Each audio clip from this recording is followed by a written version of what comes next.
இன்றைக்கு உங்கள் வாழ்க்கையில் ஏதோ ஒரு காரியத்தில் வெற்றி தேவை. எக்ஸாம் எழுதுகிற பிள்ளைகளுக்கு பரீட்சையில் வெற்றி வேணும். வேலை செய்கிறவங்களுக்கு வேலை காரியத்தில் ஜெயம் உண்டானதான் ப்ரொமோஷன் கிடைக்கும். பிஸ்னஸ் செய்கிறவங்களுக்கு பிஸ்னஸில் ஜெயம் வேண்டும்.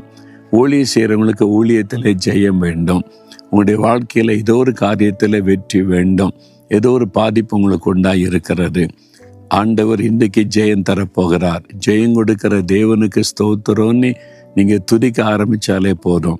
நான் அப்படி தான் செய்வேன். எனக்கு ஜெயம் கொடுக்கிற தேவனுக்கு ஸ்தோத்திரம், இன்றைக்கு எனக்கு ஜெயம் தருகிற தேவனுக்கு ஸ்தோத்திரம்னு துதிக்க ஒரு பெரிய தைரியம் வரும், விசுவாசம் வரும், வெற்றி உண்டாகுவதை நான் பார்த்துருக்கிறேன். எத்தனை போராட்டம் நெருக்க வந்தாலும் நீங்கள் ஜெயிப்பீங்க. அதுதான் ஆண்டவர் உங்களுக்கு கொடுக்கிற வாக்கு தத்துவம். விசுவாசிக்கிறீங்களா?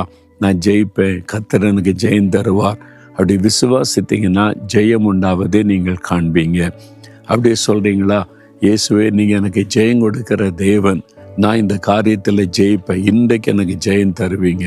அப்படி சொல்லுங்கள் பார்க்கலாம். இருதயத்தில் கை வைத்து, இயேசுவே, நீங்கள் எனக்கு ஜெயம் கொடுக்கிற தேவன், இன்றைக்கு என் வாழ்க்கையில் இந்த காரியத்தில் எனக்கு ஜெயம் தருவீங்க. நான் வெற்றியை பார்க்க போகிறேன். இயேசுவின் நாமத்தில் ஆமேன், ஆமேன்.